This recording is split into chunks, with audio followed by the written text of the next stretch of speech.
வணக்கங்க. இன்னைக்கு வந்து சிகப்பரிசியில் கொழுக்கட்டை எப்படி செய்யறதுன்னு நம்ம பார்க்க போகிறோம். இந்த அரிசி வந்து 2 டம்ளர், இந்த அளவுக்கு 2 டம்ளர் எடுத்து ஒரு 4 மணி நேரம் ஊற வச்சுக்கணும். அரிசி ஊற வச்சுட்டு நல்லா கழுவி எடுத்து வச்சுக்கணும்.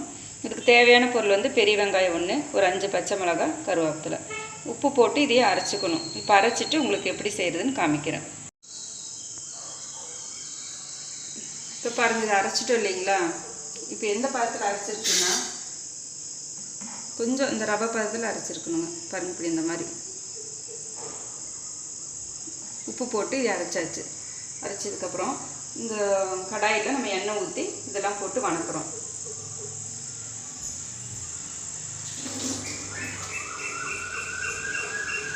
இந்த பக்கம் வந்து இட்லி பாத்திரத்தில் தண்ணி ஊற்றி வச்சுருக்குது. கொஞ்சமாக எண்ணெய் ஊற்றினா போதுங்க.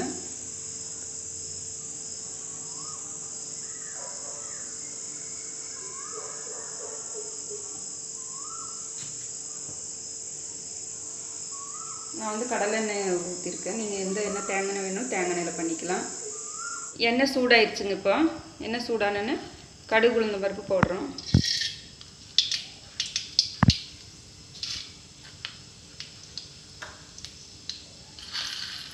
கொஞ்சமாக கடலைப்பருப்பு போட்டுக்கிறோம். ஒரு 2 ஸ்பூன் அளவு போட்டுக்கிறோம்.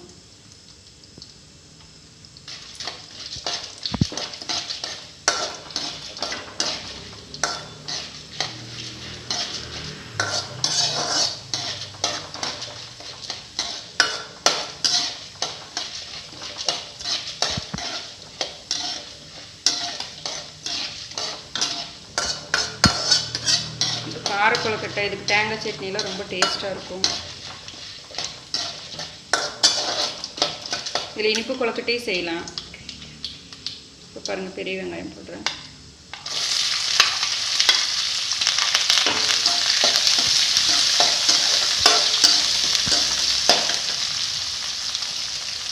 பச்சை மிளகாய், கருவேப்பிலை போட்டு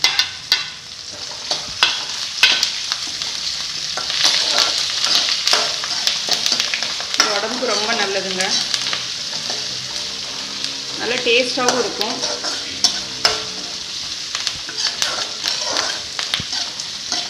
இது வணக்கும் போது கொஞ்சம் சீக்கிரமாக வணக்கணும், இல்லாட்டி கட்டி கட்டி ஆயிரும். ஏற்கனவே உப்பு போட்டு தான் அரைச்சி வச்சுருக்கோம். இதுக்கு மட்டும் கொஞ்சம் லைட்டாக உப்பு போட்டுக்கலாம்.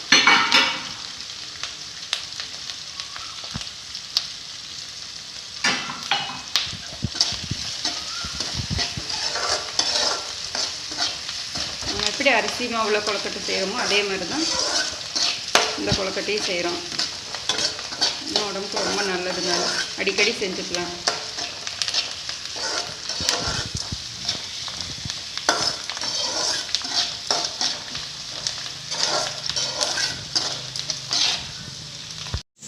பாருங்கள், வெங்காயம் ஓரளவுக்கு வணங்கிருச்சு. இப்போ இந்த அரிசி மாவை ஊற்றி நல்லா கிண்டி விடணும்.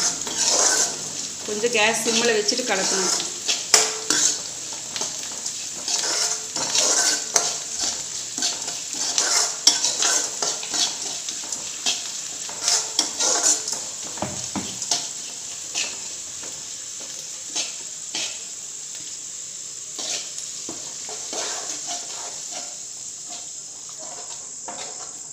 இதை நல்லா கலக்கி விடணும்.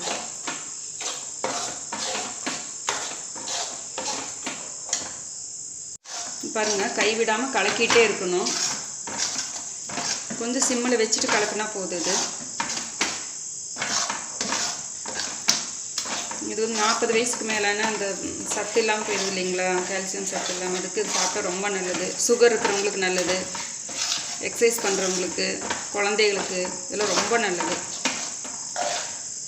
இது க்ரீன் சட்னி ஏற்கனவே நாங்கள் லிங்க்கில் போட்டிருக்கோம். அதுக்கு அந்த சட்னியெல்லாம் செஞ்சிங்கன்னா ரொம்ப டேஸ்ட்டாக இருக்கும். இதுக்கு கொழுக்கட்டைக்கெல்லாம் ரொம்ப டேஸ்ட்டாக இருக்கும். இது வணக்கிட்டே இருக்கணுங்க, கெட்டியாகிற வரைக்கும் நல்லா வணக்கணும். இந்த பதம் வர வரைக்கும் வணக்கணுங்க. பாருங்க, இப்போ ஓரளவுக்கு இதாயிருச்சு. நம்ம கையில் எடுத்து இப்படி பார்க்கணும். இந்த அளவுக்கு கொழுக்கட்டை பிடிக்கிற அளவுக்கு வந்துருச்சுன்னா மாவு ரெடின்னு அர்த்தம். இப்போ கேஸ் நிறுத்திட்டு இப்போ நம்ம பிடிச்சி இது ஆவியில் வேக வைக்க போகிறோம். கொழுக்கட்டையை நம்ம இந்த மாதிரி பிடிச்சி வச்சுட்டோம். பிடிச்சி வச்சு இப்போ ஆவியில் வேக வைக்க போகிறோம். இதையே இப்போ பிடிச்சி வச்ச கொழுக்கட்டையை இட்லி பாத்திரத்தை வச்சு ஆவியில் ஒரு 10 நிமிஷம் வேக விடுறதையே. சுவையான சத்தான கொழுக்கட்டை ரெடி. இது நீங்கள் ட்ரை பண்ணி பார்த்துட்டு எனக்கு எப்படி இருக்குது சொல்லுங்கள்.